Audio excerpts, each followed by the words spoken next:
কোরবানির আগে আপনার বিভিন্ন অজুহাতে বিভিন্ন গরম মশলার দাম বাড়িয়ে দিয়েছিল। এই একই গরম মশলা এখন কিন্তু সবাই দাম কমিয়ে দিয়েছে এবং এখন কিন্তু ডলারের যে কথা তারা বলতো, অজুহাত দেখাতো, এখন কিন্তু ডলারের দাম কমে না। কিন্তু সেই আগে যে কোরবানির আগে যে মশলার যে খরচ, সেই একই খরচ কিন্তু আমাদের যারা ইম্পোর্টার তাদের, কিন্তু তারা এখন কিন্তু দাম কমিয়ে যাচ্ছে। তাহলে বোঝা যাচ্ছে কি যে কেউ এই মশলার বাজার অস্থির করেছিল। কারণ হলো যে আমাদের নতুন ইম্পোর্টও হয়নি, সেই আগের মশলাই কিন্তু এখন তারা কম দামে বিক্রি করছে। এর বাইরে আমরা এখানে দেখলাম যে প্রতিটা দোকানে খোলা হলুদ মরিচ বিক্রি হয় এবং সেই হলুদ মরিচের যেখানে ভাঙায় সেখানে গিয়ে দেখলাম একটি দোকানে সেখানে বস্তায় বস্তায় মরিচ এবং হলুদ, এবং সেখানে যেটা দেখলাম সেখানে পুরোপুরি অস্বাস্থ্যকর পরিবেশে এটি যে ভাঙাচ্ছে সেটি হলো আপনার ফ্লোরের মধ্যে ময়লা, এবং সেখানে কর্মচারীরা কাজ করছে ধুলা বালুর মধ্যে এটি রেখে, যেটি একটা খাদ্যদ্রব্য, এটি কিন্তু সেই ধুলা বালুর মধ্যে রেখে তারা কিন্তু এটা ভাঙাচ্ছে। সেখানে এই অস্বাস্থ্যকর পরিবেশ, এবং সেখানে যেটা দেখলাম মরিচের বস্তার মধ্যে সেই পচা মরিচ, এবং সেখানে আপনার শুধু মরিচের ডাটার বাইরেও আপনার অনেকগুলো গাছপালা এগুলো পেলাম। হলুদ যেটা ভাঙাচ্ছে সেটা তার মেশিনের মধ্যে থেকে যে হলুদ বের করলাম, সেই হলুদের মধ্যে মাটির দলা পর্যন্ত পাওয়া যাচ্ছে, অথচ এটি আপনার 300 টাকা 400 টাকা কেজি দরে বিক্রি করছে।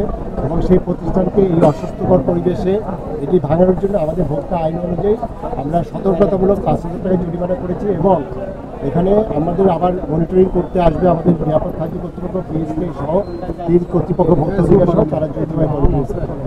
আমরা একটি চানাচুরের দোকানে দেখলাম, সেখানে চানাচুরের প্যাকেটগুলো সেটি আপনার এখানে ডিস্ট্রিবিউট হচ্ছে প্যাকেটজাত চানাচুর, এবং সেটা যে কোম্পানি, সেই কোম্পানির আসলে কোনো রকম অনুমতি নেই। সেটি বগুড়ার পাশেই এটি তৈরি হচ্ছে।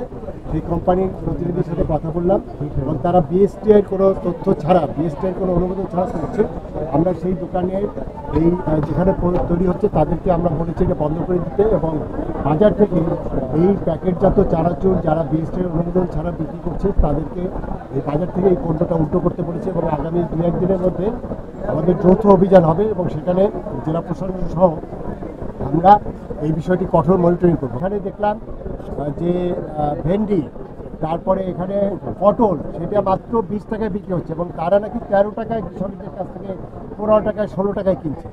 তাহলে এই 15 টাকা 16 টাকার পটল, যেটি ঢাকায় আপনার গতকালকেও আমি বাজারে গিয়েছিলাম, ঢাকাতে বাজার থেকে আমরা পটল কিনেছে হলো 80 টাকা।